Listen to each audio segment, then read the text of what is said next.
Hi, my name is Jessica McCordic, and for my senior project, I compared humpback whale songs from 2 different areas within the North Atlantic.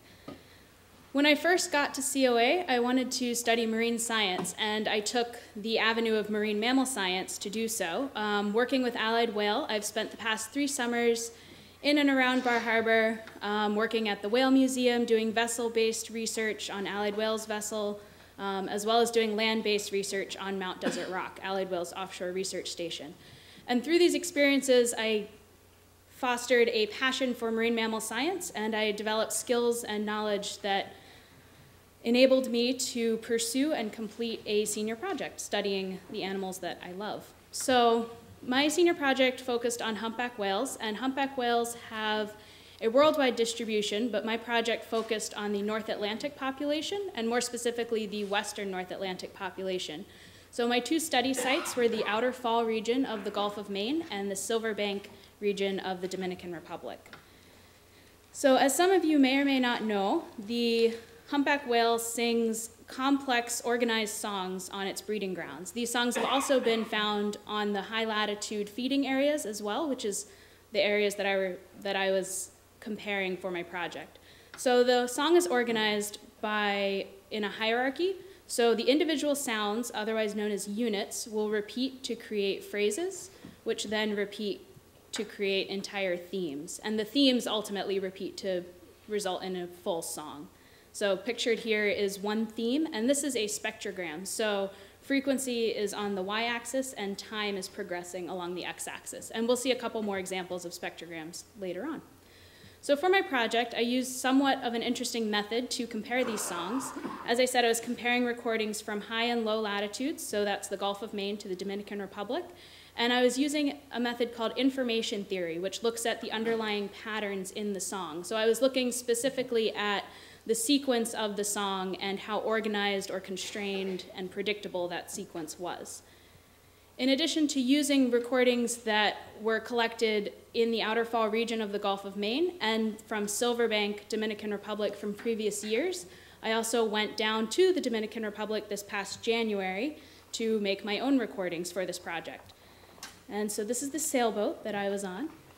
And here's some photographic evidence that I was doing research on that sailboat and not just sailing around.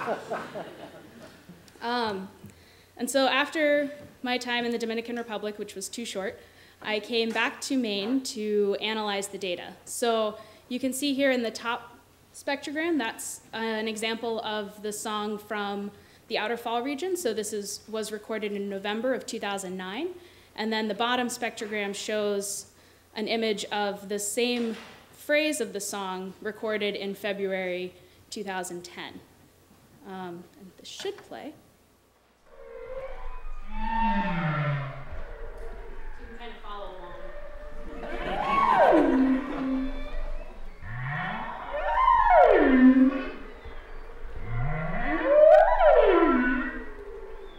And so you can see from these spectrograms and from the sounds that you just heard that the songs are very similar in the 2 regions.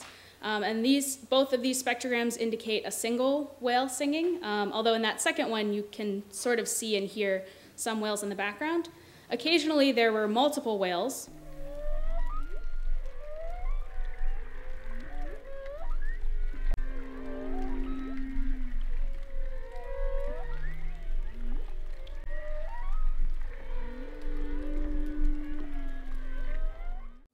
And so you can also hear in those situations, it's much more difficult to isolate a single sequence.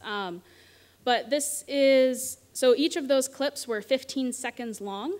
And just to give you an idea, I had a total of roughly 4 hours of recordings from the Dominican Republic, and I analyzed approximately 22 days from the Outer Fall region. Within that, there was about 8 hours of song. So differences between the regions. So even though the song does sound and look very similar, there were some slight differences. The Gulf of Maine represents an area where the songs have less information, which means that they're more constrained, more organized, and more predictable than the breeding ground song.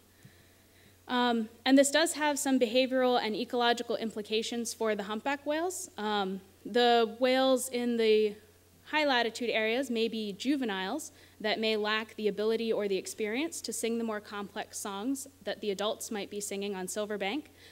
It could be that the whales are using the more organized song in the high latitudes as a way to relearn the song at the beginning of their breeding season before they migrate south.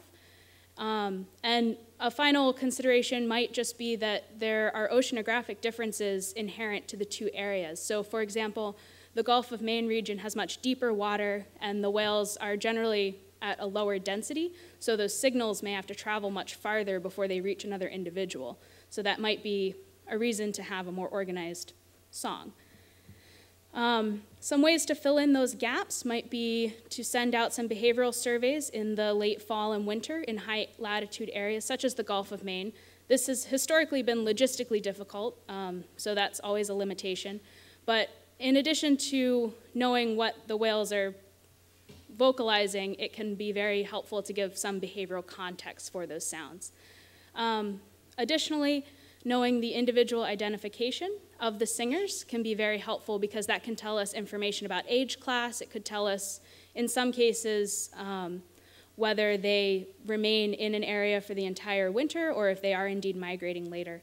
So in the fall, I am continuing on, I'm going to be working on a master's program at Syracuse University, and I will be looking at vocal recognition in right whales. And with that, I will open it up for any questions if I have time.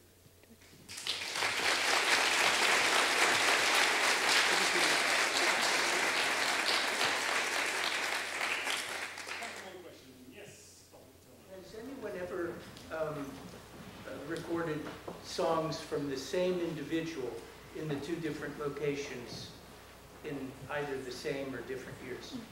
So the question was, has anyone recorded songs of the same individual in the different locations, in the high latitude area and then the low latitude area? And the answer is that if they have, they don't know, because I haven't found any examples of that. To my understanding, the individual identification of singers is very difficult, even in the low latitude areas where you can be almost right next to a singer, because there are so many whales singing at the same time that it's difficult to figure out who you're listening to. But, so not that I know of is, I guess, the answer to that question.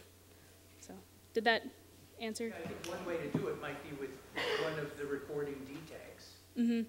Yeah, one of the limitations of the D tags, though, is that they don't stay on. Yeah. But yeah, we should work on that.